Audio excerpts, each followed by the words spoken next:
See, there are only two sorts of people who are very clear about everything in their lives, a fool and a fanatic. So if you're confused, you're neither of these two, which is a good sign. Utter idiots and fanatics are always dead sure of everything. They know they're going to heaven, their only problem is they want to take you along. They need company.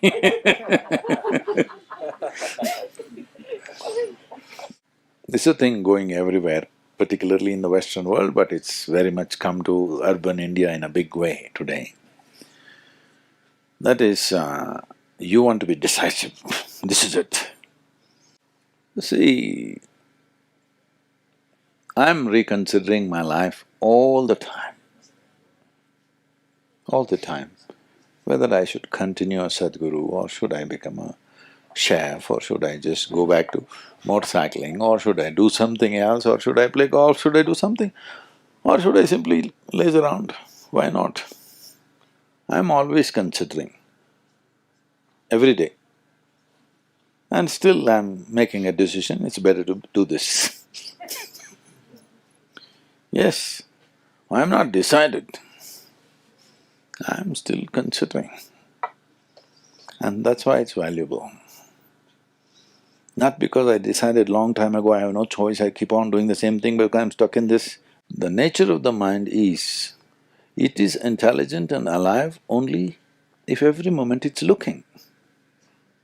If it is concluded and decided, it is a dumb mind, it's as good as a block of wood. Every moment it's considering. Only then it is an active mind. It's only that you make this choice, you must be joyfully confused, that's all I'm saying. People get confused and miserable because they have an idea that they must be. They think all successful people are all clear and they're determined, they've made their decisions. No, only fanatics are like that. And fools are like that. Somebody who is successful, he's keeping his eyes open for anything and everything, right? So, this idea that your mind must be made up is a silly idea. It's important that every moment it's a choice, everything that you're doing, life becomes beautiful because there is enormous joy because you want to do this right now. Because I decided 10 years ago I'm doing it, how will you have any joy in what you're doing right now? So, this every day in the morning you get up and you don't know what to do, it's a perfect way to get up. Yes. This does not mean that you will do different things every day. Even if you do the same thing, it's by choice. Then it keeps you alive to everything that you're doing because you're doing it by choice. The choice that you're making is now. You might have made the same choice 10,000 times in the last 10 years, it doesn't matter. But now you're once again making an active choice. This is very important. Only then you will stay alive to life. Otherwise, I made my choice, it will become a burden. I made my choice long time ago, so I have to do it now, is a very burdensome process to live with. So, confusion is way better than silly conclusions that people are making about life. Only thing is you have to learn to enjoy the confusion. Yes, I'm working hard to make you confused.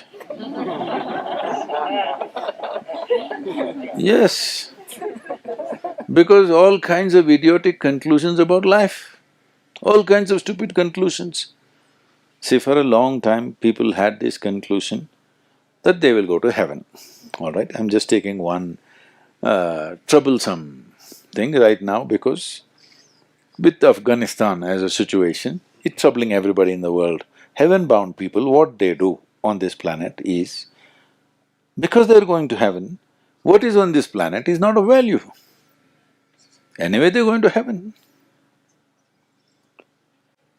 So now they brought it to everybody's face, it's always so. It's just that people don't see it most of the time. But now, with a geopolitical situation, they're rubbing it on your face. We are going to heaven, you are not going, so you see what we will do to you. Anyway, I'm not going to your heaven, I'm not going to compete with you in the real estate of heaven. You can leave me alone. Hello? Yeah, I'm not going to heaven. So you are heaven-bound people, you should ignore me, isn't it? But no, you cannot, because your lie will not fly if I live. Your lie will fly only if you get rid of me, isn't it? So these things are happening because people have conclusions. How they arrived at this conclusion? Who helped them to make these conclusions? I am taking a very esoteric conclusion, but in daily life also this is happening. Somebody believes this is right. Just this one stupid conclusion. How many parents have tortured their children? Hello? They love them, but they torture them, they smash them up every day. Yes or no? They love them, they hold them as the light of their life, but every day daily torture. Because they think this is the way, that is the way. Why can't you look at it every moment and see what brings maximum well-being to this and to everything else? Why can't we look at it? What is the problem? So, if you don't know how to make these choices, if they're confusing you, the problem is there is no love or commitment towards anything, okay? If there is an immense sense of love towards something, all these things will fall into place. See, you don't need morality, you don't need values, you don't need ethics. If you're conscious, you don't need any of those things. Suppose that is not possible, the next best thing is you have a deep sense of love. If you have this, you again don't need any values, you don't need any ethics, you don't need anything, because what you love you will take care in the best possible way. Because people think… I think I should read this to you. Because people think love is sappy talk and I love you, you love me nonsense going on everywhere. No, it's a very deep sense of integrity and commitment, isn't it? When you genuinely love something or somebody, there is an enormous sense of integrity towards that. You will never do anything harmful to what you love, if you genuinely love. If love is a mutual benefit scheme, then it's a different matter. Love is not just for sweet words or tenderness of touch and sappy emotions. Love is the bedrock of integrity, courage and sacrifice.